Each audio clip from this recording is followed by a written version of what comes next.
এবারে দামটা একটু বেশি মনে হচ্ছে কালেকশনের তুলনায়, মানে ডিজাইনের তুলনায় সবকিছুর দাম একটু বেশি। ভিন্ন তেমন একটা নাই, নতুন কোনো আপডেট আসছে বলে মনে হচ্ছে না? না মনে হচ্ছে না। তো এই সব দোকানে প্রায় সেম কালেকশন, তেমন একটা কালেকশন এবার ওঠে নাই।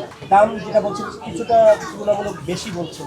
গতবার তো দেখা গেছে যে 4-5 হাজার টাকার মধ্যে পাওয়া গেছিল, কিন্তু এবার হচ্ছে একটু বাজেটটা বেশি। আসলে সবাই তো সবার নির্দিষ্ট জায়গা থেকে কেনাকাটা করে, তো হচ্ছে আমার বাজেটটাই এরকম, তো এই বাজেটের মধ্যে আমি হলে আর কি ভালো হয়। 4-5 হাজারের মধ্যে হলেও আমার কোনো সমস্যা নাই, খুঁজলে পাওয়া যাবে হয়তো বা। এখনো পুরোপুরি দেখা হয়নি, আচ্ছা, আপনি তবে দেখি। মার্কেটে আসছি মূলত আমার ফ্রেন্ডের সঙ্গে। ট্রেন করে দিচ্ছেন নাকি নিজেই করছেন? নিজেই নিজের টাকায় ফ্রেন্ড ট্রেন্ড কিছু না, নিজের টাকায়, নিজের বাবার টাকায়। বাচ্চাদের ড্রেসগুলো তো 14,000 11,000, আমি বুঝতেছি না কেন এত। আর এমনিতে হ্যাঁ, ড্রেসগুলো সেই আগের ডিজাইনই, ঘুরে ফিরে সেই আগের ডিজাইনে আসছে, নতুন কোনো ডিজাইন দেখছি না। আর হচ্ছে আসলাম মাত্র, এই ফ্লোরটা দেখা হচ্ছে, কি দেখি মনে হচ্ছে গতবার যেমন বাজেট নিয়ে মার্কেট করছিলেন এবার কি সেই বাজেটে মার্কেট কিছুটা বেশি।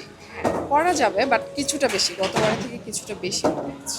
আমাদের আসলে ওরকম ফিক্সড কিছু না, ছোট ছোট বেবি, এই তো 7-6 এর ভিতরেই। বাচ্চাদের ড্রেসগুলোও অনেক দাম দেখছি। তারাবি ছিল, ওটার কারণেও এতদিন বের হওয়া হয়নি, এখন লাস্ট টাইম, এখন বের হওয়া হবে ইনশাল্লাহ, প্রতিদিনই বের হবো। আমাদের যমুনাতেও দেখা হবে, বসুন্ধরা সিটিতে প্রতিবারই আসা হয়, এখান থেকেই ড্রেস নেওয়া হয়, বিশেষ করে আমার ড্রেসগুলো এখান থেকে নেওয়া হয়। আর এই তো আসলাম, তো দেখছি।